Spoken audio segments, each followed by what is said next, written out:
Hello, and welcome to the Inside EVs podcast for June the 10th, 2022. This is episode number 114. On today's show, we'll be talking about the Cupra Urbanrebel reveal, Honda and Sony teaming up to create a new automaker, and 2022 Mercedes EQB pricing is out for the US. I'm Dominic Yoni, Inside EVs forum moderator and Inside EVs editor. Joining us today is the notorious TOM, Maloney, Inside EVs editor and host of the YouTube channel State of Charge. We also have the modish Mr. Martin Lee from the EV News Daily podcast, which is available on all the best podcast platforms. And of course, Kyle Connor joins us from the majestic, practically palatial halls of Out of Spec Studios, which this week appears to be a Rivian R1T, where he produces bodacious videos for a growing number of YouTube channels.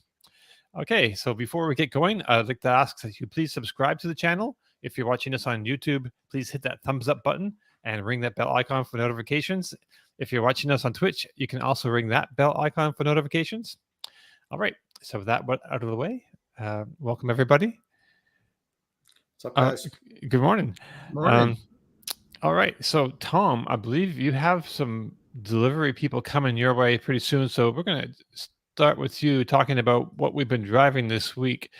So this week, actually, I was closer to last week. You were going to join us last week from there, basically, but there was some mix-up confusion, so you didn't get to join us. But you were driving the, I'm not sure exactly what you were brought to the Netherlands by Xpeng, the Chinese automaker.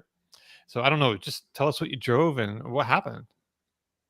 Yeah, so I'm sorry I couldn't join last week, and I had it all planned out that I could join. I had it carved out of our schedule exactly when the podcast was, and I was going to do that, except Xpeng forgot to organize my COVID test so I could return to the US.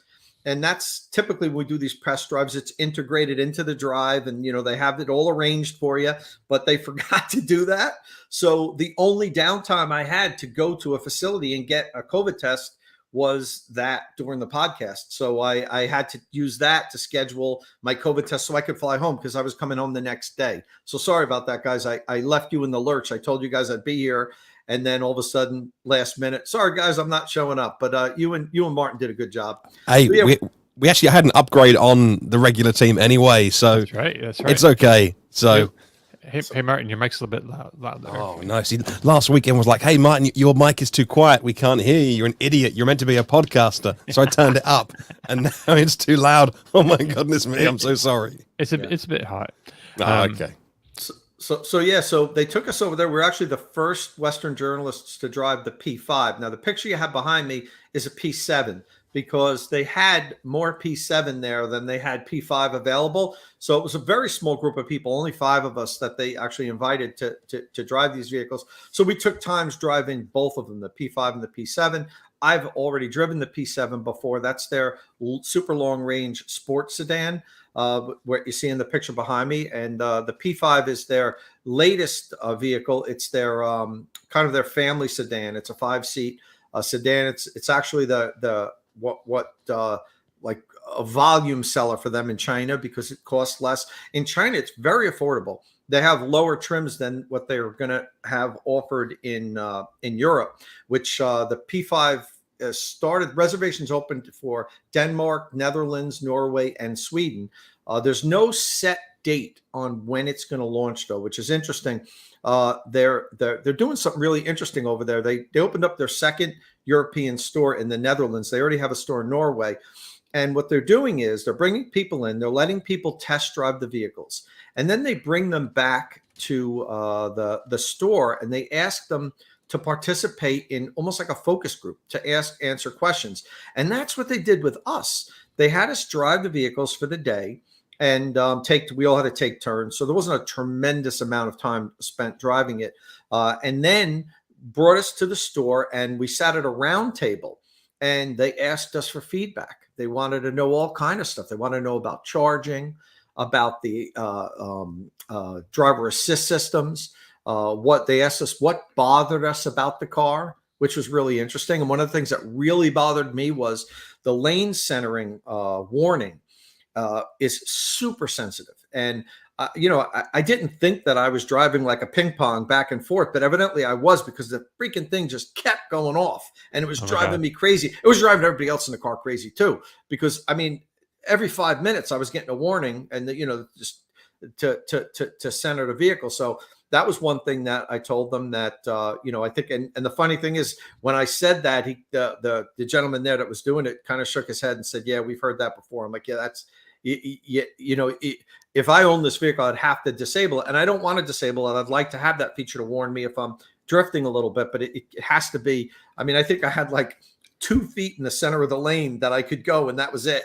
I thought that was interesting, and they're not going to start selling it until, in Europe, even though they're taking reservations, until they've taken in a ton of feedback, and then they're going to make some changes. I think kind of like adapt it to like European desires, like what they want, because they feel that maybe the European customers might have different wants than their typical Chinese customer. So I thought that was really interesting. Is there any difference in the actual hardware between the level of kind of LiDAR features that are in the Chinese market and the sensor suite that is going to go elsewhere around the world, or the car's the same? Because I'm surprised if they can, because what they're doing in China is really, really impressive in terms of the autonomy, but I didn't think Europe was quite ready for that. It's not ready. You're right. Great question. And no, the hardware isn't the same. It doesn't have LiDAR, for instance. The Chinese version has LiDAR. And the suite of ADAS is different, and it's not nearly as capable. I mean, the Xpeng representatives multiple times told me while we were there, geez, I wish you could drive this thing in China, because it's amazing that had the level of sophistication. It has the city NGP, which is navigation guided pilot, and in city arena. Now the P7 has it on highway, which is kind of like Tesla's autopilot. But the Xpeng in P5 in China, that can navigate city streets. You can enter a destination, and driving in China is incredibly challenging. You're getting cut off constantly. There's scooters, there's electric e-bikes, there's people walking. It's like an intense city, in the US and Europe, but it's super intense. And the fact that they can rely on this in the city environments is amazing to me. I really wish I had the opportunity to experience it. Now, we have posted videos of it on Inside EVs where, we've had correspondents there that have driven it there. So it does work, but it is completely different in Europe. They don't have the same, what is it? The satellite, the GPS net specific, millimeter accurate satellite. So they can't use the system there. So yeah, you are getting less of a vehicle in Europe, and it costs more. The base price in China is like $24,000 US, and the least expensive version that's going on sale in Europe is like 48,000 euro. Yeesh, so it's a huge gap there. But I don't know what that means in as regards to content. If in China they have a smaller battery pack, so you'd get that base price I told you would be a smaller battery pack. I don't know if you get the full suite of city NGP at the base price, but it absolutely, I drove great. I mean, I was super impressed with it. The software is a little glitchy. But they told us it was going to be, because it's not on sale yet. It's kind of pre-production version of their software, but that was absolute. That's one of the things I brought up, is that this has to be more solid than it is now. Sometimes I had to repeat the voice commands a few times in order for it to do it, like closing the sunshade on the sunroof. Every time I did it, I had to say it 3 times. Xpeng close the sunshade, and it acknowledged it. It said, okay, closing sunshade, and then nothing. But then every time on the 3rd time it closed. Which is kind of interesting. So it's supposed to charge from 10% to 80% in less than 40 minutes, they said. I was able to take it to a DC fast charger, not record a full charge session, but what I noticed was it maxed out at 80 kilowatt. So, and the people that I spoke to there weren't sure if it was going to be able to accept more than that. They weren't sure if that was just pre-production or if that was going to be where it's at. So, I mean, if that is the max, it could still hit 80% from 10 to 80% in 40 minutes, but it would have to just jump up to that 80 kilowatt and just the whole way. And then it would barely do it. You'd be able to add 70% in like 28 minutes or 38 minutes, something like that, which is nothing remarkable. It's actually pretty poor. But again, I don't know if that's production software or if that's just because they had the cars there and they don't really need to recharge them that fast. They get fully charged every night at the Xpeng's office. They have a whole row of charging banks. So they probably don't even DC fast charge it much there. It's super slippery. It has a drag coefficient of 0.22. Which is good. Which is really good. It was hard for me to tell exactly what the range is going to be, but it's got a 66 kilowatt hour battery, and from my driving, I think it would be good for a little bit more than 200 miles. I think in normal driving, you'd probably get 210, 220, something like that out of it, without trying to hypermile, but without really stomping on it. Just based on the 50 or 60 miles that I drove, looking at what the efficiency rating was, but. I think if they fix some of the small quirks, the software, and I don't know what the final version of the ADAS is going to be in Europe, but it's a compelling product. It costs less than a Model 3, let's say, and it's not a performance vehicle like the Model 3 is. It doesn't charge as well as the Model 3 does. But for families, it's probably something that I think a lot of people would consider. The fit and finish was amazing in my opinion. Everything seemed like it was put together super well. Everything felt really solid. But it's still pre-production, and the software was a little troublesome for me. Is that about like Honda Civic size? No, bigger than Civic. That's okay. Like, definitely bigger than Civic. It's like Camry? A Ford size. Because it looks like smaller than a Model 3 a little bit. I don't think it was smaller than a 3. Oh, really? Check the dimensions. It didn't feel small. It felt more roomy on the inside because I think it's got a higher roof line. Rear seating was really well, but the Model 3 rear seating is pretty good also. I don't think interior volume I wouldn't think would be less than a Model 3. Sweet. Hey, so which I know you've driven Xpengs in the past. Which ones did you drive before? Just the P7. Okay. No, wrong. I drove the G3 in China, but only for a short period of time. Right. The G3 is their small sedan, and the G9, which is their full size, not small sedan, small SUV.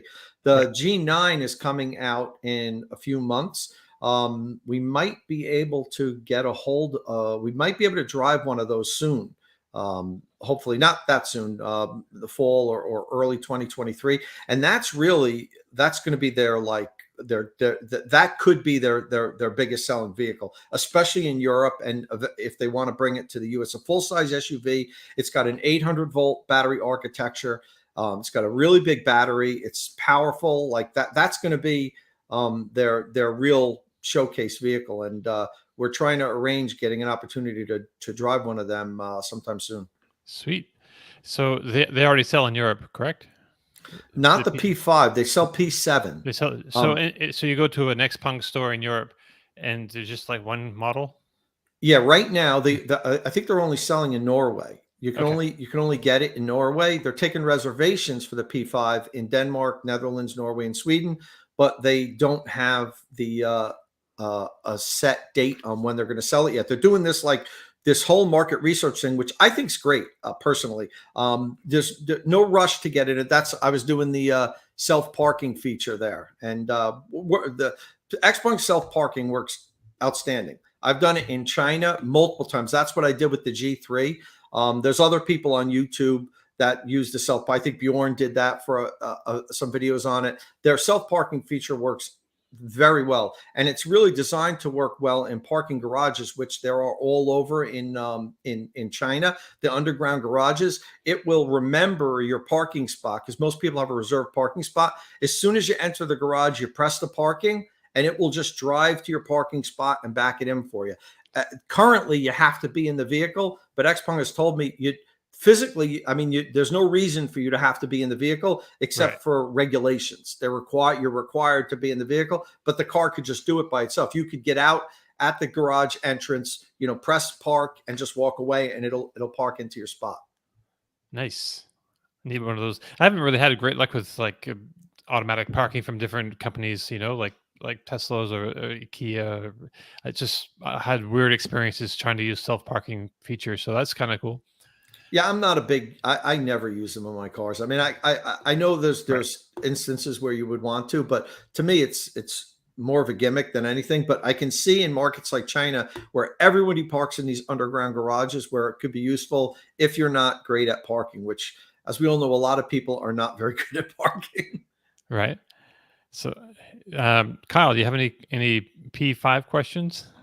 Well, I've actually been lucky enough to play around with a P7 and was, like Tom was mentioning, so impressed with the build quality, the fit and finish. And this is just a little smaller, more city kind of version of it. I'm not sure I like the way it looks, but then that's okay because I don't like the way a lot of cars look. So, but the big question to me is, like, it's not a technically advanced vehicle. It's not class leading in anything. So what they can do is win on price, which it sounds like it's going to be kind of expensive anyway. So I'm not sure I see the full picture of where this vehicle is going to sit in Europe. Yeah, and I might agree with that. If you want to talk about what does it do better than others, its biggest advantage is taken away when it comes to Europe. It may have in China, Xpeng may have the best self-driving, driver assist systems out there, better than everybody, including Tesla. Teslas aren't optimized for the Chinese market. They function there, but the Chinese roads and are different than in US and Europe. The traffic situations and everything, and the Chinese brands optimize their software for that market. Of course, then they'll tweak it for the other market. It's the other way with Tesla. It's optimized for the outside of China, and then it gets tweaked for the Chinese market. I think Kyle hit the nail on the head there in terms of whether it's going to work in Europe or not, because that's the great question for any of these brands, these logos that don't have a dealership recognizable to the average car buyer. You can bring 1,000 or 2,000 EVs into any country and they're going to sell them, right? There's a couple of thousand early adopters, EV nerds, if you want, that are going to buy it, and that's fine. But I always use, probably wrongly, the focus group of one, which is my wife, not a car Z person, but loves her EV. And when she wanted to buy the MG, and I went, but are you sure it's Chinese, made by SAIC? Like, it's not like MG like you think it's MG. She couldn't care less, right? But she went to an MG dealer, because we bought it secondhand from an MG dealer, as it happened. And she went in there, she got a cup of coffee, there were crayons for our kid to play with. She picked up the car, it was all looking shiny and nice, and then when it filled up with water a few weeks later, thanks MG, it went back there and they fixed the seal. So, but if I said, and that was £20,000, £20,500, if I said to her, let's get the Aura Funky Cat, which is a much smaller car than this Xpeng, but that's £31,000. We talked about it on last week's podcast. There is no way, because we are super weird people. We buy stuff in cash, which is why we don't have the nicest stuff in the street, but we own it.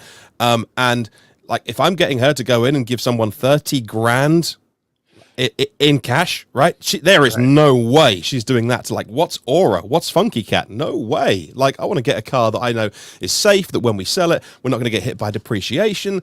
And so that's the big question for all these import companies. Like, how quickly can you get past that early adopter stage and get to the kind of the normals? And we're not normals, so it's all right.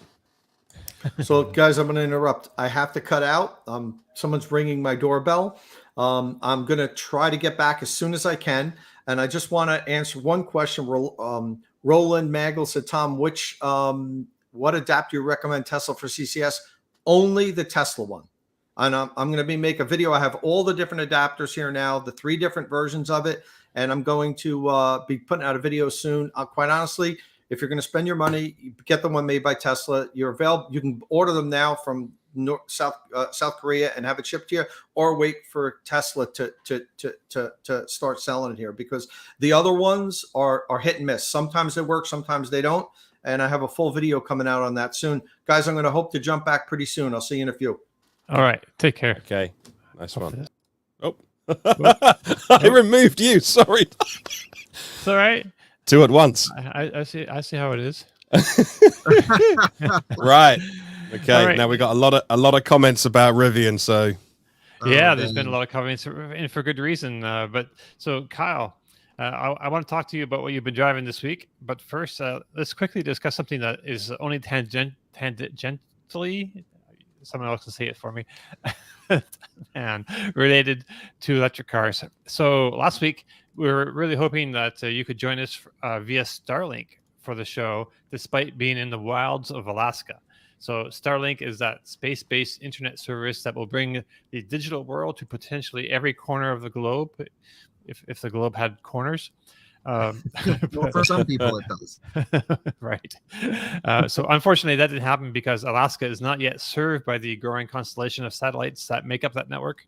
But this past week, though, on the Out of Spec Overland channel, you published a video, Kyle, where you finally did have success with your new Starlink system, and you go over what's involved with that and how it works. And I know you've got even more exciting things to talk about, but I wanted to give this a mention because it's an interesting technology from SpaceX, and hopefully you'll be able to use to connect with this while you're out in the wilderness or where you are now. So I believe you might be using it even now. Yep, this podcast is coming through Starlink, which I put in the bed of the Rivian, and then I just plugged it into the wall outlet back there, and it works. And getting 150 megabits per second download, the middle of Nebraska. It's awesome. Actually, add a DC fast charger. I'm not going to full charge it. I'm going to unplug this thing at about 95%. We got a long stretch back to Colorado, but I'm going to try to avoid 100% charges when possible.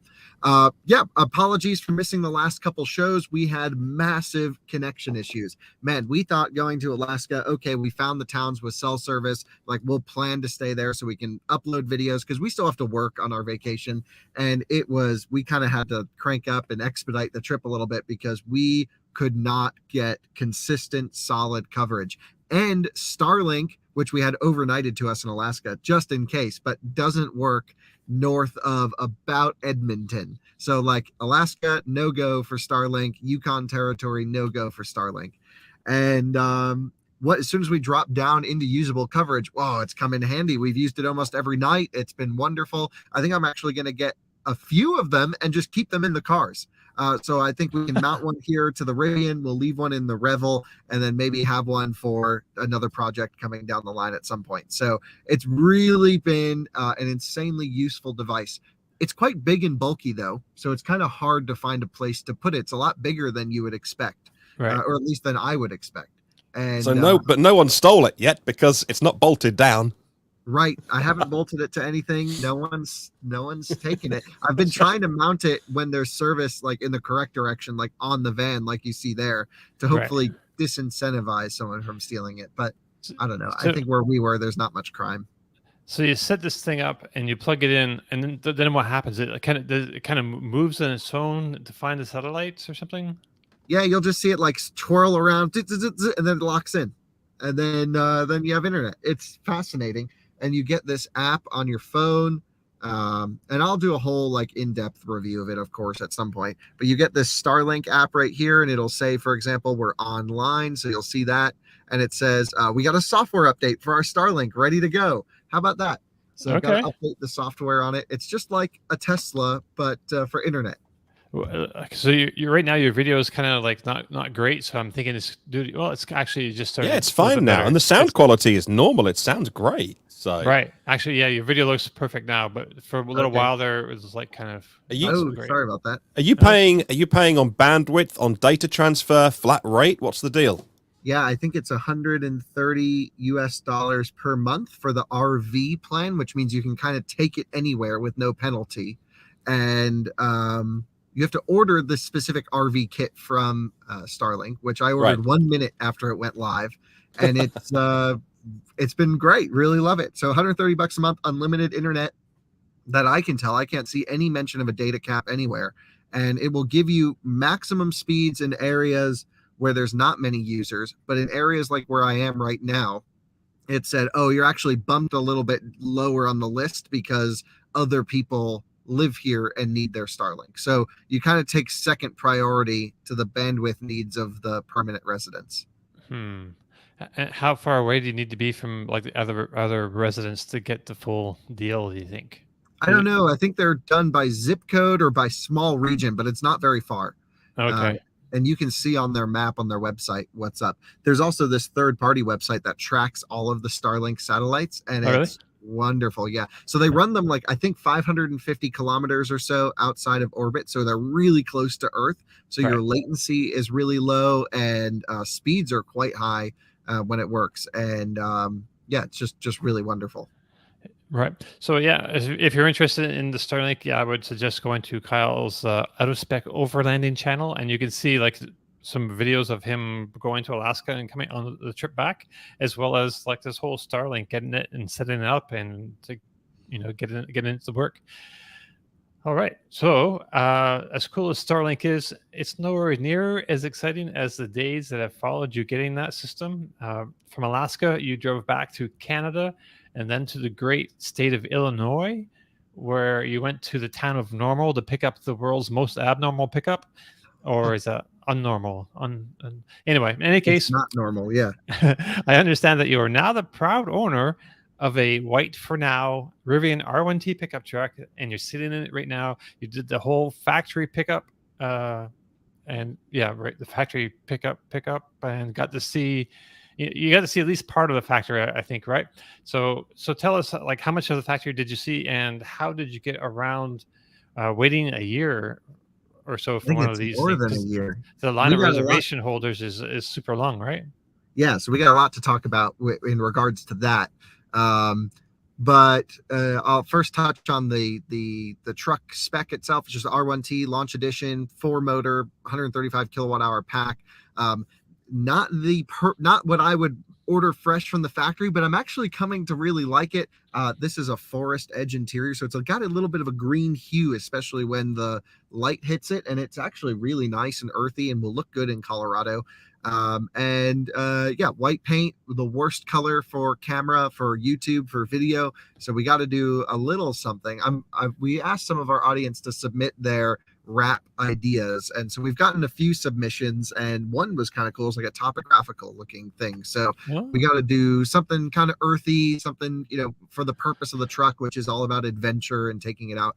Alyssa is actually we had this conversation, wanting to run it in the Rebel Rally. Which I thought would be really fantastic. It's an all-women's navigational off-road rally that runs for 8 days in the middle of the desert. And I said, yeah, let's have you do it in this. That'd be amazing. And so this truck, I can't even share what we're planning on doing because I'm not sure if we can pull it off, but it's going to be just insane what we're going to do with this thing. And so really pleased to have owned it. The factory delivery experience was stellar. The Rivian folks, they made it such a fun experience for us. And, it's every day we get to drive cool cars. I will admit we had the best job on the planet. It's not every day we get to buy cool cars. And so being able to buy a car that I've reviewed, that I really, really enjoyed, but saw, a lot of areas for improvement, means that now I get to drive it, make videos about it, and also check on how things are improving. And even just today, I got a software update that adds on-route battery preconditioning for DC fast charging. And they mentioned it depends, it will adapt its preconditioning strategy to charging station power and your arrival state of charge. So it's like they watch out of spec videos and then make the updates that we're suggesting. If they are or not, I'm not sure, but they use the exact same terminology I do in the videos in like the same format. It's really interesting. But got a whole bunch of notes from people when we got this truck of support, and a whole bunch of people that we absolutely pissed off, and I'll explain why. So when people you are unhappy in Rivian forums, I understand. Yep, we kind of shook the world a little bit there, and we are not the only ones. I'll explain this system here in a second, and I'm actually going to pop away for 2 seconds right now, if you don't mind. I just want to unplug the truck because I'm at 94% state of charge and I don't want to full charge it unnecessarily. So let me just unplug it real quick. Okay. Okay, there we go. So I don't know. Had you seen this new truck, Martin? I've seen the pictures and I've seen it on social media come my way. And I've got a stack of videos that I need to get round to and watch, and reviews and range tests. And I've just had so little time in the last week to consume other people's content. Right. But I can't wait to see the videos that Kyle has made about those. Right, he's unplugged. Right. Unplugged. And you're back in your office. Well, at least for today, we have the Sprinter right over here as well, and Right. we're just driving back to Colorado from Normal. We're in North Platte, Nebraska right now. So, Okay. Yep. Had a good night's sleep and ready to hit the road. We have an F-150 Lightning waiting for us at the office for all the comparisons, all the testing. Oh, and really? so, we have it for a couple weeks, and I Is can't that even begin to tell Ford, you. or is Yeah, that it's from an owner's? Ford. Okay. Nope, Ford's truck, and the Ford basically is there. It is. So Jordan and Zach already filmed a introductory video, and I guess it'll be another 2 weeks of no sleep for me because I think I actually have to go to Europe twice and Boston once during the time we have this truck. So it's just getting a little wild over here. As long as you're with us here on Friday, that's how we. I will always do my best to join the show, and sorry about missing the last 2 weeks. No, that's fine. So, did you get to see what you see in the factory, man? Oh, the factory was amazing to see. It was, first of all, the energy was what I was left with the biggest impression. People, A, were passionate, but B, were working hard. We actually went above the factory on the sort of this catwalk and got to look down and see everything going on. And people have the hustle. They're doing this. Every truck at the end of lines getting a really thorough check over. Like every truck is being really inspected. They had R1Ts. They had probably 1 out of every 10 were R1Ss, maybe 1 out of every 15. So those That are many? I'm surprised it's not 1 in 1,000. That's amazing. Oh, we saw probably 20, 30 R1Ss. Wow. In the factory. Yeah. I thought the lesser spotted R1S. I saw the news. It's gone to its first customer, RJ, and I'm like, that's not a press release. He founded the company. Next to him in the parking lot, by the way. I got to park next to RJ's truck, which looked pretty good. Yeah. And but that's so cool. They're actually making a decent number in comparison. That's really cool. Yeah. So I mean, it sounds like they're pretty much like very close to just going full blast on R1S. Is my impression. Wow. They wouldn't say that verbatim, but I just have the sense that like, okay, they're ready to go. Truck's ready. But of course, like a lot of R1Ts everywhere. R1Ts in the town of Normal, Illinois, are like Toyota Camrys. No one looks at you. No one. It's just another vehicle. They're on every corner. It's really funny driving around there. Very popular because people are owning it, and they're also probably testing it, I guess, on public. Yeah, street. so you see a lot on manufacturer plates, but like a lot more that are probably employee owners that had early production trucks. Right. Yeah. And That's so you'll great. see a lot with the Illinois electric plate, and then a lot with the manufacturer plate, of course. And yeah, just fascinated over there, and a ton of Amazon vans, which I was thrilled about. So they have the short and the long wheelbase running parallel down the line of the R1T and R1S line. And Alyssa fell in love with the R1S. She saw a forest green with the black 22-inch wheels, and I was like, "Oh, don't look too long. That's going to get expensive." So I mean, we just got her a car, so it's going to be a while, and yeah. So wow, that's amazing. But is that because Rivian have been? I think they've been quite clever with this in terms of they really went all with their friends and family deal, where the first cars off the line, obviously they're going to go to the founders, but then the next tranche, which Tesla have done before, go to employees, friends and family of employees, because there's no doubt that you can't hit the ground running. You're going to have teething problems. And if you work for the company, you're probably not going to make a YouTube video saying, oh, this widget just fell off my car. But Rivian have kind of followed that Tesla playbook in terms of, right, these are the employees, these are family members of employees, that kind of that slow rollout in order to maybe contain, I don't know, the negativity of if they're just gone, right, okay, everyone who was actually purely in order of ordering, because then real customers with their own real money are going to be maybe a bit more picky. Am I correct in thinking that?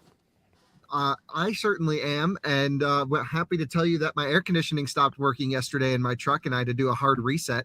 And even just before DC fast charging, it seemed to have gone out. Now it's back. So there's something going on here. But I feel like, yeah, if you're an employee or an employee's brother or daughter or mom, whatever it is, you're probably not going to go on the forums and complain about your truck. So yeah, right. we needed a truck, right? And so I ordered one and figured, oh, it's going to be 3 years till we get our truck, whatever it's going to be. And then, I was like, hey, I know people at Rivian. They gave us a truck to review. Like, let me go. I understand we just need a truck to film. I was like, can you give me one of your media trucks before you retire them? Something. They have they have like a friends and family program or something, right? Yeah, so I'll kind of explain a little bit of how this works. So I basically went to them and said, hey, I know our truck won't come in for a while. Can you A, get us a truck now, or B, can you loan us a truck here or there? Could we have access to one until ours come in? And they were kind of like, well, this is the people we work with to review cars. So like, if we prioritize your media outlet over someone else, we can't give you a priority truck because you make YouTube videos, even though like some of them wanted to, some of them absolutely said no. They said, just not going to do that. However, separate from me making videos, and I mentioned in the video, this is not because we're YouTubers, we got this truck. I was just explaining that the media team wouldn't prioritize us over another outlet. But I actually know the majority of R1T owners that I know, I think almost all of them, got their trucks either without a reservation or with a reservation within just a couple weeks.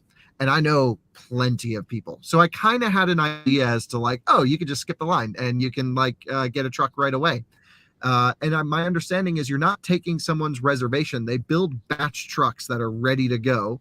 And then sometimes they don't have the logistics to get them around. For whatever reason, sometimes they just become available and they're able for employees to take them or for something to happen. And so I reached out to someone I know who works there personally. And I said, hey, could you just see if you could get us our truck? Here's my reservation number. And literally the next day, a guide called and said, hey, we can schedule you for production. It's going to be a long time till you get your truck, but no, I'm a guide. And I'm like, hey, do you have anything that's just like there ready to go? And he's like, let me check. And he's like, there's one, and it's this one. And I said, I don't care about the spec. We need the truck. We're good to go. And so I think it's no secret. A lot of people know that many R1T owners have gotten their trucks way ahead of the line. Now, the big question is that fair to other reservation holders who are waiting for their trucks? And I would say no. I would say that the entire ordering reservation system should be, I ordered on this day, I configure here, and I get my truck in order of when I configured, maybe with a little bit of difference as to your location for logistics or specification. It's not seemingly working that way to a T. I would say probably for 98, 99% of orders, they are following the reservations and all seems good. Not a big enough an issue to be alarmed at. But enough of an issue where I'm like, I know like at least 5 people that got their trucks early. Right. And, it's like if other people are doing it, honestly, from a business decision, I could not just say, I know how to get a truck. I can get a truck. And I'm just going to sit back and not take it. We really need this for videos. And I think it is going to be beneficial to Rivian owners down the road. But I understand the frustration from reservation holders that we got our truck this early. And I sympathize with them. And I invite you to come to Colorado and drive it. And whatever we can do to help, like, please, the goal here is not to say, I have a truck and you don't, haha. It's, we honestly needed a truck to compare, to demystify, to make videos with. And at the end of the day, I think we're going to provide some value here with this. I can also, I also made a pledge in my video, and this goes for everything. I will never sell this for over sticker or even for sticker. I'll sell it for under less than mileage to a friend, to a family member. I'm not flipping it. We're using this for videos. But I understand it's like, hey, Kyle just ordered his truck like 3 weeks ago and then took delivery. It's a look, but I will say, like I mentioned in the video, it happens. It's doable, but don't ask me how, because I did. No one at Rivian asked me not to say anything, by the way, which I thought was really cool of them. And so they're like, look, you did it this way, and that, however you want to tell anyone, go ahead. And right. They couldn't ask me not to. I just spent a whole bunch of money with them, right, on my own truck. However, I think just out of respect for my friends who work for the company, I'm not going to share, anyone's name that got us the truck. And that's the intention. It's for a friend and family to take delivery. Right. So when you say they make them in batches, so maybe they have 24 sets of these seats in this color, and they need to make at least 20 of them, and so that they make 24, and so they have an extra vehicle sitting there with because they had that part right at the time, so it made sense to make them in that batch. Is that I'm kind of how sure it there's goes? multiple reasons as to why, and that might be one of them. But I Right. do know they have a new program, and it's with the Rivian shop. I forget exactly what they call it, but essentially, if you're a reservation holder that's nearing your delivery window, or I guess within a year, I don't know the time frame. You can do what I did basically, which is this truck's available now. It's here. Do you want it? Boom, and then you lock it in. Right. That sounds pretty cool. Hey, before we get too far away from it, I just want to mention if you go to the Inside AV's website, you can search Rivian in the little search box, and you'll see a post that was just a couple days ago. It's titled "Tour Rivian's Busy Plant with CEO RJ Scarinch as your guide." And there's a great little video of that with RJ, taking you, showing you, giving you the tour that Kyle had. It's not quite, you won't be on the catwalk overhead looking at things, but you do get lots of cool perspectives and explanations of what's going on and where, and you get to see the people hustling like Kyle says. And did you see the paint shop? No, so I didn't actually get to see much of the factory. We were limited to our viewing of the end of line, and I Okay. guess full factory tours are starting in a week or 2 or 3 or something like that. Like they're very close to starting to do the full walkthrough program. The thing that we did was we didn't get anything special when we went there for our delivery, and I think kind of on purpose, Rivian, the media team knew we were going to be filming this, so they gave us permission to film in certain areas. But they made sure that we went through the program as designed to a T. And I'm actually glad we did, because now I Yeah. know exactly what a customer like us, we're just a customer now, would experience picking up their truck. And so, we went there, they had our name on a sign, just like they do for everyone. They greeted us. We went and saw the factory. We then took a ride in one of their R1Ts over to the delivery center where our truck was waiting. We had to sign, all the paperwork was done online, but we had to sign some DMV stuff with wet ink on the table. They then pulled the truck out, drove us to the front of the factory where we could take some photos, and then we were on our way. Nice. So that's kind of so you have a video on, is it Out of Spec Reviews? Yep. Of you go into the factory and get in the truck with Alyssa, and a lot of this is on there, so you can find it there if you want to watch that process. It was pretty. I enjoyed it. I watched it for sure. Yeah, It's not every day, but it gets a. But I do also R1T. want to just have an open invite, because the point of us getting this truck is to evaluate it, good and bad. I've already had, the bad with the AC issues, but now it seems to be working right now. I've already had the good with an insanely good driving experience, great sound system. Alyssa drove it most of the day yesterday. She fell in love with it. So I don't know how much time I'm going to spend driving it. I might be driving the e-tron around, but I really want people to come and see the truck and experience it and be a part of it. So if you're in Colorado, just swing by Fort Collins. I'll take you for a ride in it. You're more than welcome to play around with it. Do whatever you want. I really hope we can get some modifications. I want to get a winch on this thing, get some off-road wheels and tires, because these sport wheels and tires are not going to cut it for what we're going to do. So you got 22-inch wheels?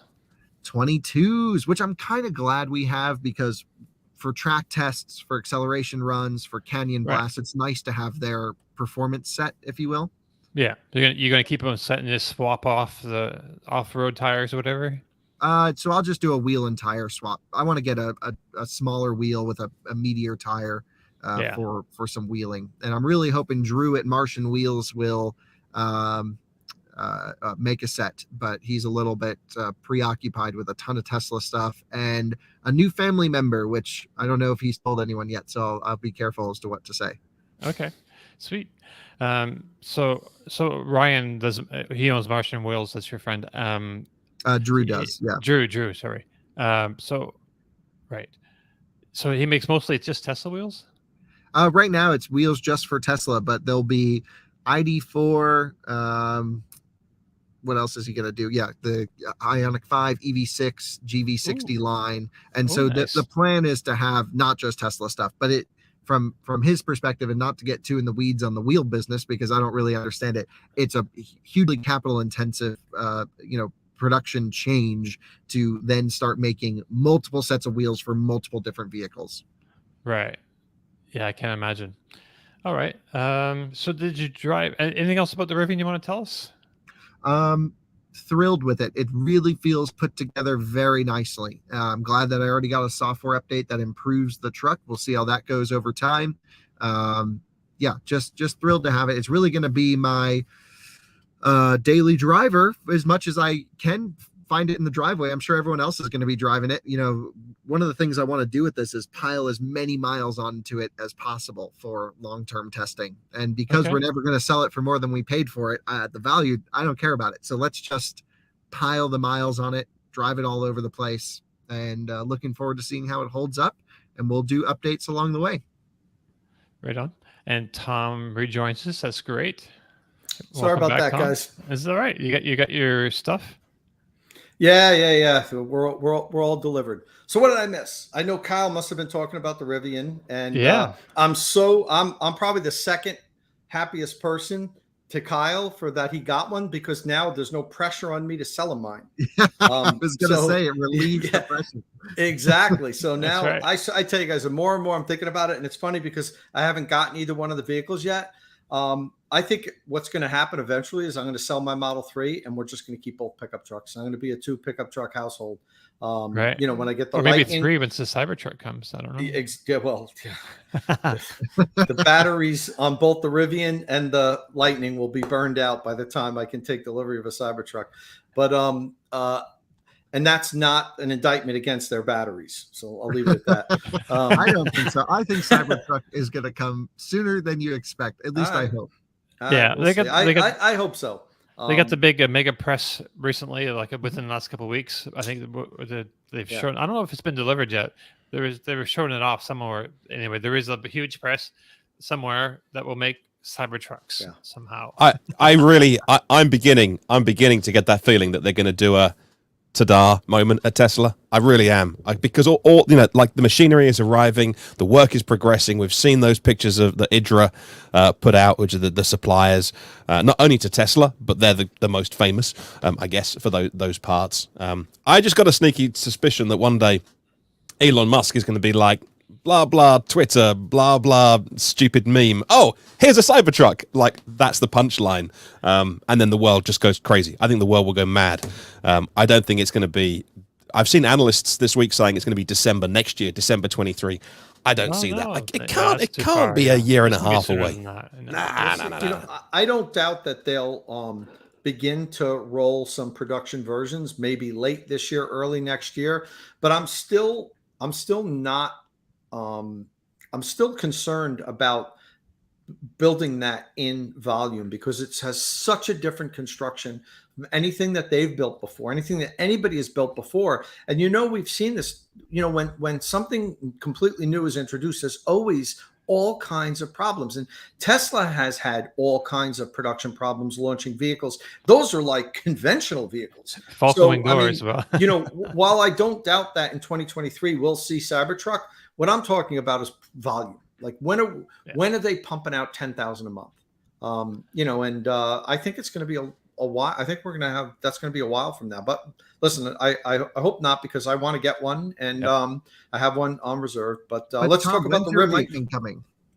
Yeah, I'm so I had a false excitement yesterday. Oh no! Because I drove by the dealership by my house, and there was a truck parked, a delivery truck parked in front of a carrier parked in front of the dealership. And as I'm approaching, I saw a white Lightning on the back, but that was the only one I could see. So I'm figuring mine might be somewhere in the front. And as I get closer, womp womp, no, not on there. So I pull in and stop off, and the dealer, he's like, he goes, this is our static showroom vehicle. He goes, I know that was coming. You know, we'll tell you as soon as we get, you know, the word that yours is coming. Now, my truck's been built for more than 2 weeks. And it's still just sitting there at Ford. It's not even in transit yet. And my delivery window, when it said, congratulations, your truck's been built, my delivery window was June 6th to June 12th. So June 12th is Sunday. It ain't happening. You know, I'm a little disappointed, because I was hoping I'd be surprised and it would come at the early part of that, you know, the 6th or the 7th. But now it looks like I'm going to miss the delivery window. If I was going to get it by Sunday, it would already be in transit. I would know about it. The dealership would know about it. So it looks like, it's not going to be coming. I hope there's no issue, like with, for whatever reason. I think by next Friday, by next show, next podcast, you'll have it. I hope so. I'm chomping on the bit for it. What and color now is that it? Kyle's driving around his fancy new pickup truck, I'm a little jealous. God damn it! Well, come on out. You can borrow it. What color is it? I've driven the R1Ts. I love them. And that's why I ordered one. But I'm psyched for you. I'm happy that you got it. I don't know if you guys talked about while I was gone. I did the Inside EV 70-mile-an-hour range test for the R1T. We didn't. No, we didn't. Kyle did. Kyle did his own range test before me, 2 weeks before me. We had basically the same spec vehicle, even the same tires and wheels. So I was expecting about the same result. We always get so close to the same result when Kyle and I do range tests. But this time it didn't happen. I think there's explanations for it, though. When I drove, the weather wasn't good. I had like 6 or 7 mile an hour winds. When I finished up, it was 16 mile an hour winds. And on a big boxy vehicle like a pickup truck, that's going to affect it more than a low slung sedan.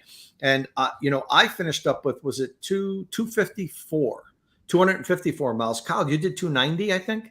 Yeah, 289. Yeah, basically 290 miles. Yeah, on the all-terrain. So like I was just like on the 21s on the aero road wheels, and like I'll do 300 on the highway. That's what I keep telling everyone. Yeah, and that's what I figured. But I tell you, I did 254, and I drained that sucker down to nothing. I actually on the vehicle's system, it tells you how much energy you consumed in that drive. Kyle, I think your vehicle showed 124 kilowatt hour. Yeah, you got I drained 125. So, I mean, I had that thing. It wasn't moving at all. And it's maybe my battery was a little more fresh than yours. I don't remember if yours had some miles on it. So, I mean, I may have had an extra half a kilowatt hour, and that was enough to push it over to 125. So, I mean, I think you and I have proven 125 is usable capacity. Yeah, absolutely. I don't think you're getting, because I drove it till it was going like 20 miles an hour, and it was, pretty much dead. I almost had to push it. So I think it's the total capacity is 135. Usable capacity is 125. And as I say there, I believe in better conditions. If I didn't, you see the wind in the background, see the trees blowing and everything. Oh, yeah. If it wasn't as windy as it was, I think I would have done around 285. I think Kyle might have got a little bit better than me. He's up in the Colorado mountains in thinner air, and that makes a difference. People don't realize as much. That will it could add 5 miles. So I would say that's probably accurate. I think you're wet pavement too, right? It was. I don't really think that it was a light drizzle. Okay. And this was before I started in the morning because it had rained the night before. So when I started the range test, it drizzled for like the first 20 minutes, and that was it. So I don't really think that had an effect because the roads dried up and everything pretty quickly. But so it was a little disappointing. I was based on Kyle's. I'm like, I'm going to be doing close to 300. Maybe I'll try. Hopefully, I'll beat him. But no, it wasn't in the cards. If there's any kind of decent wind out there, don't bank on 290. 250 is probably a more realistic, result if you're going 70 miles an hour. Right. Well, I'm really curious to see how this does. I know the Rivian and the Lightning are two different use cases. I kind of think you almost need to have both, kind of like what you're maybe thinking in the back of your head, Tom. They're very complementary vehicles, but we'll be running them side by side this week with trailers, with all the stuff. And we put up a video on Out of Spec Reviews this morning of what do you want to see. So if anyone watching this wants to see things, go over to that video, ask questions, whatever. At the last day we have it, we're going to answer everything that everyone's asked with it. So all the comparisons to come. No idea what to expect at all. Not sure. And what spec Lightning are you going to be putting next to it? Unfortunately, a Platinum, which I didn't really want to do a Platinum. Yeah, because that has the lowest range rating of the extended range lowest batteries. Payload and lowest range. So I asked Ford, like, hey, can we get a different one or another one? And they're like trying to find us a truck that we can go out to. They're like road trip the Platinum out to where another one would be and go play around with that. This is what we're trying to figure out right now. But logistics on that truck, every journalist wants to review it. We're so lucky. We're the first ones to get this particular truck, and we're really ahead of a lot of people getting to review it. So we'll do everything with the Platinum, and we can always review other specs into the future. We're just so grateful to even have something to make videos with. That's awesome. Yeah. Hey Tom, what color is your truck? Black. Okay. All right. Because you What mentioned about your Rivian? It's launch screen on Ocean, right? Yeah, launch screen on Ocean, but I'm starting to think about the Ocean. I love it, but there is some. I think they're having some supply issues with the Ocean trim. Yeah, and it could mean that it could be delayed another 4 to 6 months or whatever. So I don't know. The other trims I like pretty much just about as much. I think I like the Ocean a little bit more. So I have to decide. I can right up to, at any point I can change it and get one of the other trims. So that'll be a decision I'll make over the summer sometime. Right. Sorry, I'm seeing just keep your eye on that Rivian shop and swap into one that's available. Yeah. Well, I mean, I'm actually doing the. I'm going to be talking to Rivian soon next week. Oh, nice. All right. So, I have a note here. Please don't tell Kyle where gelatin comes from. Oh yeah, don't. I don't want to know. I already know, but don't. I don't want to know. And I also see you'll have to watch one of his videos to kind of get where that's coming from. But yeah, that's the end of the Rivian delivery video. Okay. I see Nathan Green asked the iX range test. Yes, Nathan. I did the 2 BMW range tests last week: the iX xDrive 50 and the i4 M50. We don't have those videos up yet, so I don't want to talk about the results. But what I will say is both of the vehicles did outstanding. Ooh. And those videos are coming up pretty soon. The i4's video is coming up this Sunday, and then the iX will be after that. I think BMW's got some hits on its hands with these cars. I'm surprised the i4 is as good as it is, but and the iX has got to be one of the best modern. Ignore the grill. The iX is the best modern BMW, in my opinion, other than maybe an M5 CS or an M2. And the reason I say that is it's the most honest and true to its intended use. It's not a 440i or M550i with all the M badges everywhere, and it's not an M5 that's really soft and sloppy and not what it should be. The iX is a luxury SUV, and it ticks every box and more to be the quietest thing I've ever driven and extremely comfortable, insane sound system, great vehicle. I listen, I'm echoing what Kyle just said. Kyle and I, it's interesting because Kyle and I sometimes look for different things in the vehicles we drive, which is good. You don't want two of the same people here reviewing stuff. And for me to feel the same way, that it ticked all of my boxes. I'm incredibly impressed with the iX. And quite honestly, that is the electric SUV that I would buy if I had the money and I was looking for that size SUV. I think it is the best electric SUV available on the market, bar none. I will take it over a Model X Plaid, and in a heartbeat. It surprised me that I felt that way. It just drives so well, and as Kyle said, it is so quiet inside.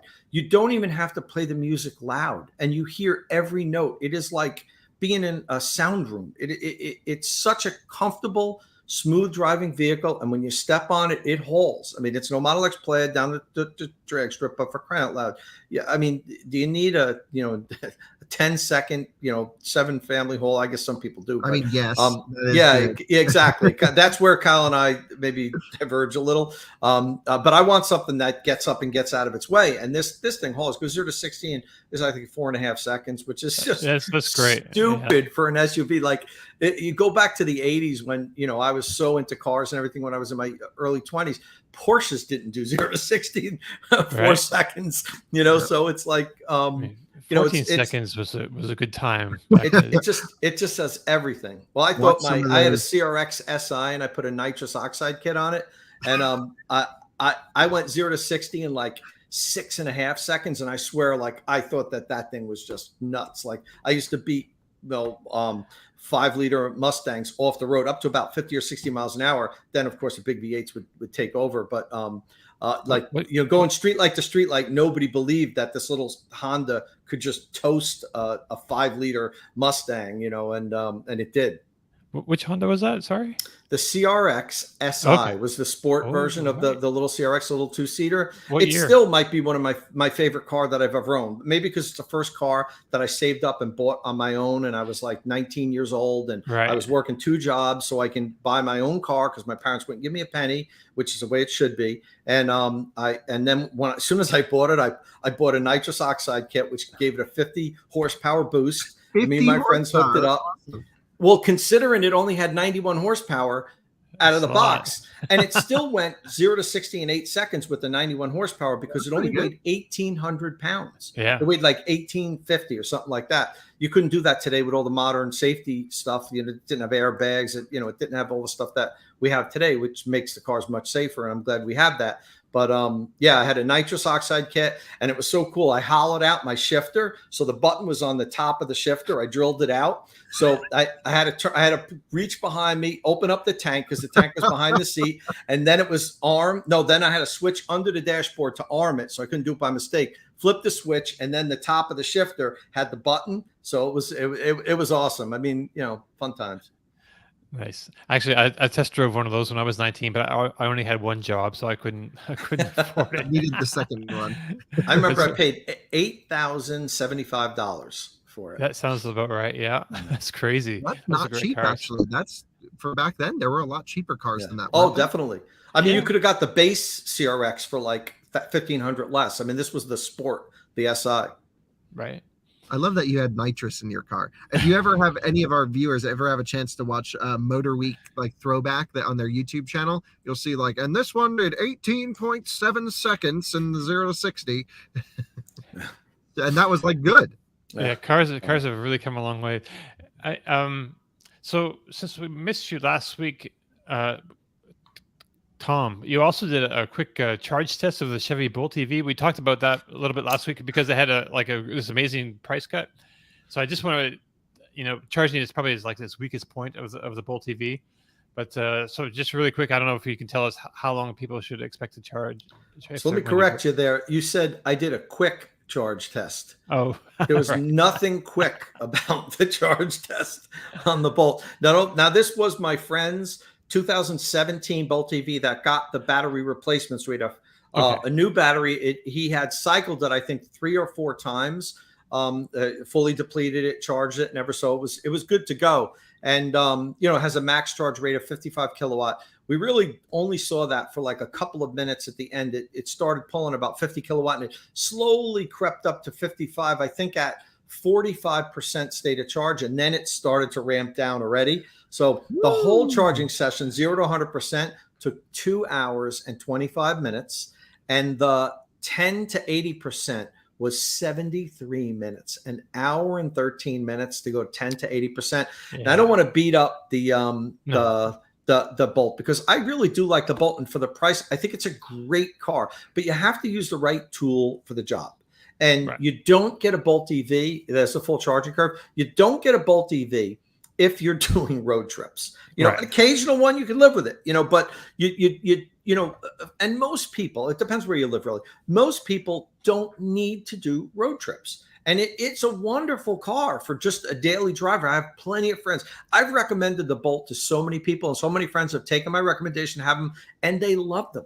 But what I'm interested in trying to find out is, did they nerf the charging curve for the replacement batteries? Did they because you see it's cutting down at 45% state of charge. You would think it would hold 50 kilowatt up to 75% or so. So I'm curious because if they did that out of an abundance of caution. So I've already requested a brand new 2022 Bolt EV and an EUV, and I'm trying to secure them, and we'll do the range test on those, and we'll also do the charging test, and I'll compare it to this charging test here and see if that's just the standard charging curve, or if GM is changing it a little bit when they do the battery replacements. Well, I was supposed to have a Bolt this week, actually, a Bolt EV, and I could, but so it's going to come at the end of the month now instead of this week. So when I get that one, it'll be a 22, I believe, and I can also do a charging test down here. I think you have to show me how to do I don't know how you do the little camera setup for that, or how you do it exactly, but I guess I need to learn. So. And you need to stand there and press the button every 60 seconds. So awesome. That's something to look forward to. That's funny. Awesome. Okay. So yeah, but wait, so 70 minutes if you're on the road, you're going to be charging like an hour, 70. Yeah, you're going to be charging again after a couple 100 miles.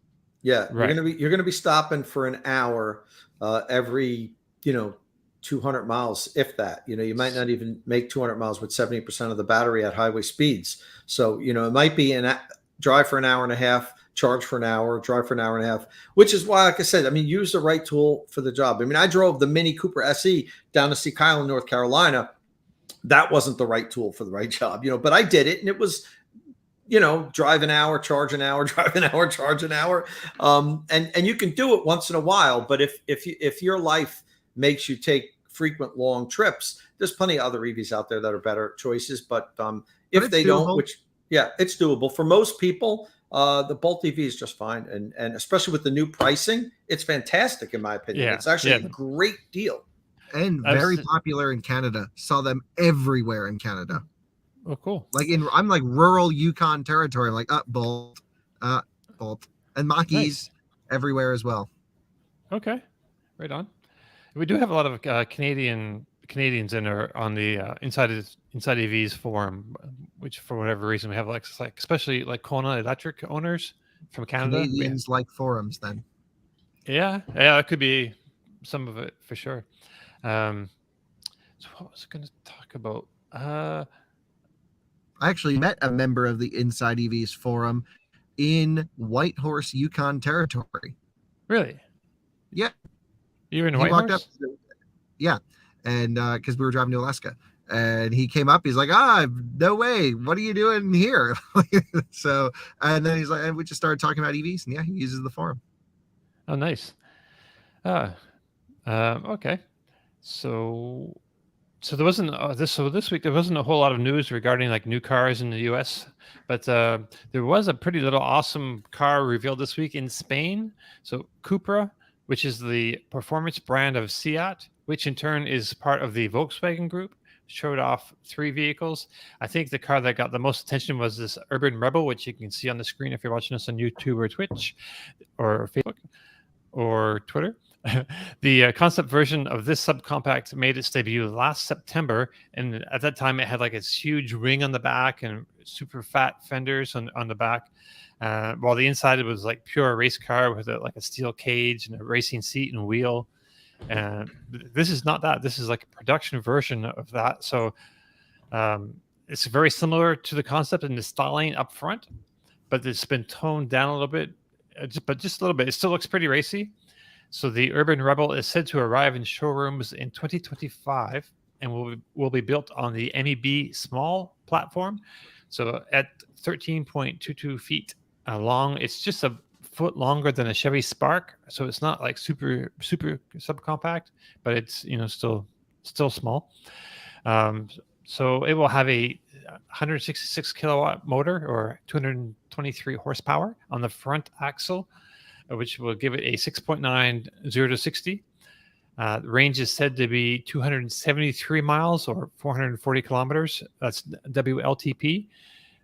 For what the press release hints is a long-range version, so it'll probably have 2 versions, 2 different size batteries. The range, which might be closer to 250 miles EPA, suggests that this one will have the 62 kilowatt-hour battery in it. 57 kilowatt-hours usable. That's the same pack that's used by the regular MEB platform. No prices hasn't been mentioned, but Inside EVs has this post from last September called Meet Volkswagen's MEB Small Platform. And that indicates that vehicles built on this platform would sell for around 23,770 US equivalent, or $20,000 euros for the 48 kilowatt hour car, or 25,000 euros, or that's equivalent of 29,700 US for the 66 kilowatt. So yeah, looking at the Urbanrebel on the screen here now, so think close to $30,000. I would think it's going to be in that neighborhood. So, Kyle, this car came out as part of like an international expansion in a new market, according to the chief executive there, Wayne Griffiths. The Cupra brand is already in Mexico. It's launching in Colombia and Peru this year. It's also coming to Australia this year, and I think they're in Israel, and that's besides like the handful of European countries. Italy, the UK, Spain, Germany is huge. It's bigger. Germany is its biggest market, I believe. Yeah, So Cupras are everywhere in Germany. You see their like fast plug-in hybrid wagons just hauling down the highways. Leon Sport Tour. Yeah, they look so good. I don't know what they're called, Yeah. but they got the 2-liter turbo with the plug-in hybrid one, and it's like the Cupra R at I don't even know what it is, but they freaking rip. Yeah, they got some nice wagons. So looking at like the Urbanrebel, and they also show the Tavascan, which is kind of like an ID5, but with a personality. And it's actually that's changed a little bit too. The Tavascan, it's got a little bit of a nip in the tuck. It's the fascia is slightly less aggressive than it was, and it got a new headlight design, but it still keeps its personality. So it's like, So we're looking at it on the screen now. So this is like kind of basically the same as the Volkswagen ID5, then, right, Kyle? Yeah, not totally sure. I'd like to test it as soon as possible. I really like it. Right. But no surprise that everything is shared with Volkswagen. Right. So they've got the all-electric Urbanrebel, the Tavascan, and they have a few plug-in electrics. And for this presentation, they showed us the Taramar, which is also a pretty good-looking car. So they're expanding. They want to expand, obviously. Do you think like they could have some success in the U.S.? No, there's no need for them to come here. Volkswagen hasn't even maxed out their potential yet. And you know, anyone that would buy one of these would just buy a Volkswagen. Would they though? I mean, I don't know. I would definitely look at one of these before I looked at Volkswagen, just because I like the styling so much but you don't have an option right now. So like, let's just say the ID4 is your only option. If we can get a spicy version of that here, that would be pretty good. Like a GTX. You got to build out a whole dealer network, and it's for the same car. Like, well, you know, why do that? I don't know. It looks a little different, but it's the same thing underneath. Yeah, I mean, but I don't know. There's a lot going on to change with it, with the interiors, I don't know. Brands are, and they could do a whole different sales model. They could do direct sales. They wouldn't have to go through dealers necessarily. Well, if you could do something like that, then all you're going to be doing is taking away sales from people who would have bought the Volkswagen. You may be, but I don't know. It would be interesting to see. I don't personally see a need for Cupra here. No one's heard of them in the US. There's no connection to it. People aren't going to realize it's the nerds we'll get it. We'll be like, oh, that's the better ID4, whatever it is, or the better ID3. And so, I really want to drive the Cupra Born in Europe when we're over there. We'll be there for the whole month of July. So if anyone's got cool cars they want us to test, comment on this. We've been reaching out to manufacturers to set cars up. I don't know. I don't think it would be hugely popular in the US. Really? Tom, what do you think?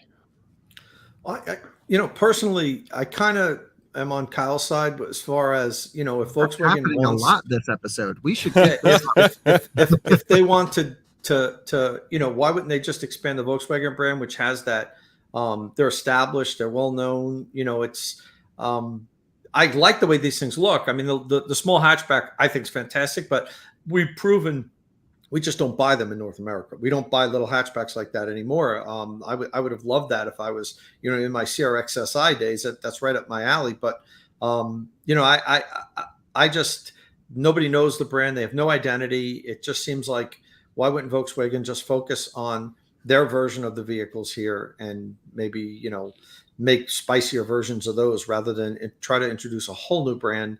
I don't see the point of it.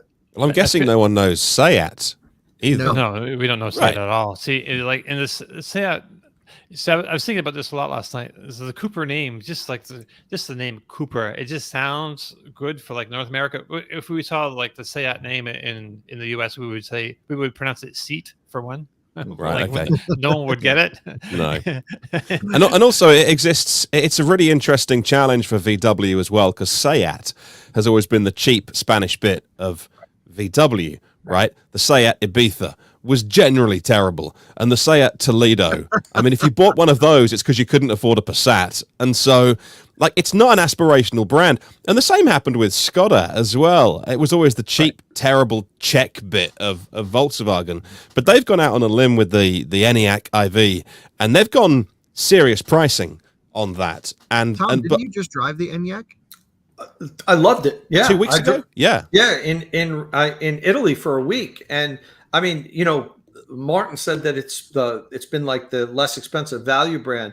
I didn't get that at all with this vehicle. No, it was like an upscale ID4. It was the opposite. It was nicer than an ID4, and I thought it was fantastic. But again, you've got this. You just try bringing brands like that to the U.S. Skoda, Seat. I was thinking about Skoda and Seat wouldn't work, but I was thinking like the word Cupra. I just feel like it would work. Well, Cupra isn't. I mean, Cupra is a thing over here, but it's very much that's an interesting thing because it was always the same as Polestar in its relationship to Volvo. They made interesting, fast things, and that's where Cupra and Seat have existed. It's like, it's the Seat Cupra. Oh, it's the interesting zhuzhy bit, right? And then, but you can't do that with electric vehicles because, you can sell cheap EVs. They do sell the trio of small city cars, the Skoda Citigo IV, the VWE Up, and the Seat, whatever it is. Migo?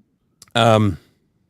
City. But they all look incredible. And it's the MII pronounced me. Yes. Okay. And you can do that, and they're going to keep them on the market till 2025, by the way, at least the VWE Up, because these small city cars just need the next generation of battery technology.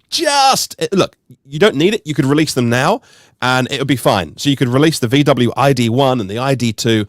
You could make those cars now. They'd be fine.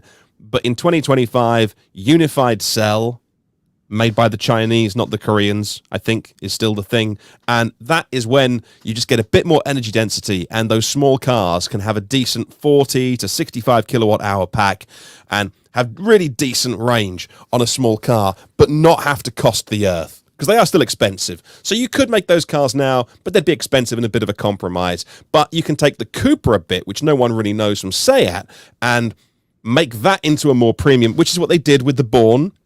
Still should have been called the El Born, because that just sounds cool and Spanish and Matador and all those kind of things. But I think Cupra will get this right, and they can charge a premium, which if it's got a Seat badge, no one is spending the big EV money on that badge.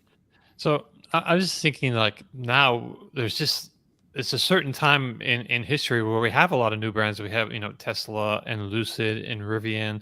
And I think American consumers are kind of going to be used to like new car brands that, it's another new car brand. Okay. It's like, especially if we have like Chinese automakers selling in the States, maybe. would be like, so I don't know. I think they could carve some out. There is some, good point that Kyle was saying. Maybe Volkswagen doesn't want to compete against itself like that. But then again, I don't know. Maybe that's a good thing. Maybe both sides, like the Volkswagen line and the Cupra line, can both improve by competing against each other as well. I don't know. I think there's an argument to be made there. Or I just really want to. I don't know why I'm really like. Why don't you just go to Mexico, import it for a year, drive it back to Mexico for a day, and then bring it back? Right. I guess you could move to Mexico and buy one and then move back to the U.S. We need to buy property in Mexico, like a little 5-foot by 5-foot with a post box, so that we can get a Citroen Ami, we can get all the a Twizy, because Mexico just seems like they don't have any road regulations, and we see like is it a Citroen cactus or a Renault cactus? Which is it, Martin? It's Citroen. Citroen makes cactus, right? Yeah. Citroen C4, I saw a cactus the other day driving around Colorado with the bumpers on the doors, and I was like, why can't we have that here? It was so cool. So they sell those in Mexico? Yeah, it was it had a California Mexican plate, so like the California region of Mexico. Okay. Oh wow, Martin's quick with that. He found out. Yeah, love that. I mean, it's meant to be that it's a durable family car. When you go to car parks and someone door dinks you, you replace those panels because they're padded. I mean, it's a bonkers car, but the French are a bit bonkers anyway with their cars. It's great. Yeah, this is a very French car. I like it. You can't help but like this thing. Oh my god. French also invented a steering wheel where the outside rim turns, but then the center stays where it is, which makes no sense also, but it's great with one spoke. That's what the Byton car did, Kyle. And because there was a touch screen in the middle, and the steering wheel turned around it. So, and I drove that thing. It was less disruptive than you would imagine, to be honest with you. We mentioned a couple of weeks ago that Honda is not only making a car using General Motors Ultium platform, but it's also producing something based on the concepts that Sony built and has been showing off for the past year or so. But now it looks like Honda and Sony are creating a new company for this cooperative effort with the goal of launching product by 2025. So this is kind of in the same territory as Cupra in the US, right? So I don't know. Martin, what do you make of this joint venture? Is it a way to tackle the EV market with a fresh brand and no baggage? I like the Sony. So earlier this year, Sony had announced their creation of their e-mobility division. For the last couple of CESs, Sony had brought along a car and said, "Oh, no, we're not making one. We're just having a play." Nonsense. And then I think that Sony car would have been great. And it's a great brand that everyone knows. And it's like the Apple car when it arrives, if it ever arrives. The Sony car would have been cool and interesting. Look, it makes a lot of sense to go with a production partner like Honda with exceptional ability to produce a physical thing. Not that Sony can't do that, but this isn't, a flat screen telly. It's a different beast. So it makes sense to go with Honda, but just give it a Honda badge or give it a Sony badge. Both are really strong, and both are fine. Either do a Honda badge, powered by Sony, or the insides powered by PS5 or something. But a whole new name, a whole new badge, I wouldn't worry about that. Yeah, it sounds like that's what they want to do. And that's what it sounds like they're going to do. And, a new company, a new entity, lots of excitement, float it, do an IPO, everyone gets rich, and then the stock will tank, which is what happened with, the last 12 months of EVs. But that seems to be other companies are now going like, wow, look what happened at Lucid and Rivian. We can make some money. Let's have a new company and it'll be public and it'll be wonderful and everyone gets rich. And I don't know. I'm sure that's not the reason. I'm just massively cynical. I'm sure. I still don't know why we all don't just get together and say we're going to make a $30,000 car that gets 1 million miles of range. That's got solar panels on it. Yes. And then that's all the proof you need, and then have a little sketch artist draw something. And reservations start now, and we'll just go live in the Caribbean for the rest of our lives. And I think we'll do that, and we'll do a nice little Series A round for about 40 million. We can split it 4 ways. Jobs are good, and I'll see you there. 10 million. Yeah, I could get by with 10 million. Right, and we never need to deliver. No, obviously you don't. We've seen this many times. Right. Why waste the money even trying to make a factory? We'll just put a cardboard wall up. It's fine. Yeah. It's fine. There's hills in the Caribbean. We'll roll one down a hill. Everyone will be happy. No one will know. So, Tom, what do you think of this idea of joint venture? I think we need to consult with the Inside EV's legal team to see what we're saying here. No, don't ask them. For them. Do you have any info on this? Any info on on the Sony deal or our scam? Hey, right. not scam. Whoa. Not the S word, man. I think it makes sense. I mean, as far as the naming, I think Martin's on cue with that. But as far as the partnership, it makes all the sense in the world. I think, Sony comes in with a fresh look without the baggage, let's say, of a traditional OEM. That that one of the problems that the legacy brands have is that they're just so used to making incremental changes and improvements on what they've been doing, they can't look at things with a total fresh sheet of paper. I'm not saying they can't, but it's very hard for them to do that. But with Sony could do that. They never built a car before, so they come at it with a completely fresh look, with fresh eyes. But then you've got Honda that knows how to build cars. Sony doesn't know how to build cars, so you could take Honda's expertise in the actual manufacturing end of it and securing all the parts and everything, the supplier chain expertise that they have. So yeah, I think it makes sense that these two guys would get together. Now, as far as whether you call it a Honda, powered by Sony, or calling it whatever, Honey. That's I don't really have much of a strong opinion on that. That's someone suggested in the chat, but yeah, Sonda. I went the other way. Yeah, I don't know.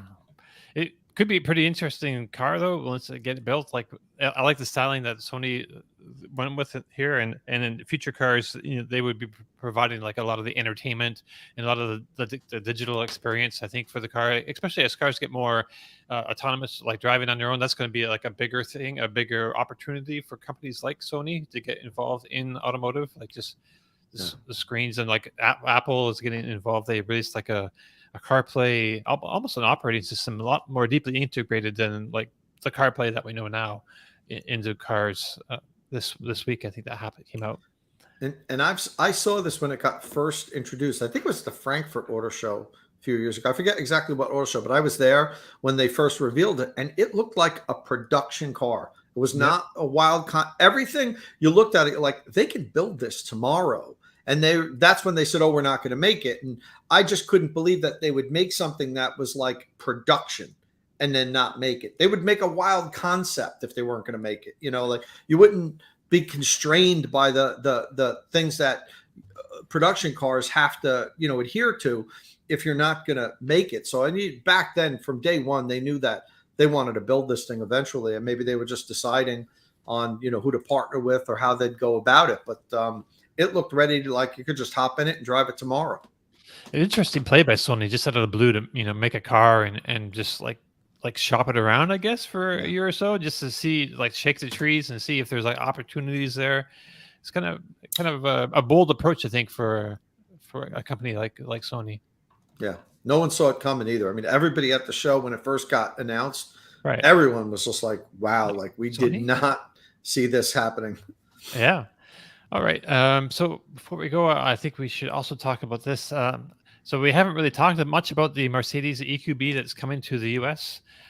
It's basically the electric version of the GLB Mercedes, and it's a SUV, and it should be available to order in the US later this summer. So it comes as either the 300 4MATIC or the more powerful 350 4MATIC, and that's all-wheel drive. That's the 4MATIC. The base of those is $55,550, and then the more powerful 350 base is $59,100. Those are pretty good price points for a luxury SUV. The slow one goes to... Don't use those words. It is not a luxury SUV. Oh, no? No. Well, it's Mercedes, so I think automatically... don't, because they're GLA, GLB, like A-Class. These things are so plasticky and creaky. We actually made a TikTok once of pushing panels all over them because squeaks and creaks, and it's not like a Mazda has a better interior. Okay, and that's in the GLB. But you haven't ever seen the EQB yet, right? I have seen the EQB, but I have not seen the EQB's interior, and maybe it's better than the GLB, which I'm really hoping it is. Right, because I've driven the GLB plenty of times. I figured it's close to like the EQC, which we've driven. Probably going to be nicer. EQC is way nicer. Okay, EQC is lovely. Yeah, I know EQC is super nice. And don't expect that from this. Okay, so the slow one gets to 0 to 60 miles an hour in just under 8 seconds, so not blistering quick. And then the fast one can do it kind of proper under 6 seconds. It's okay. It's not like what were we just talking about, 4.5 seconds. Enough to get out of its own way. This is not a performance car, right? But that price it's not so bad. I don't know. That's I think it is. It looks a lot better than when you start touching stuff in there. That looks like the same interior as a GLB. And ooh, look, I'm a Mercedes guy. Don't get me wrong, but I just was like left kind of not pleased after that experience. Right. Okay, well, we'll have to get our hands on one and try it out then.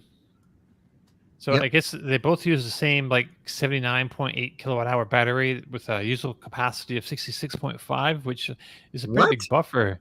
That's what we have on our article. 66.5 kilowatt hours usable from a 79.8 kilowatt hour battery. That's like a lot of buffers. Right. I don't think that's accurate.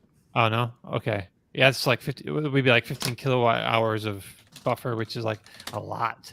Mercedes Okay. won't do that. We've already seen from EQS they only have a 4 kilowatt hour buffer, maybe 5 kilowatt hour buffer on that giant pack. Right. So this would be, you think, smaller.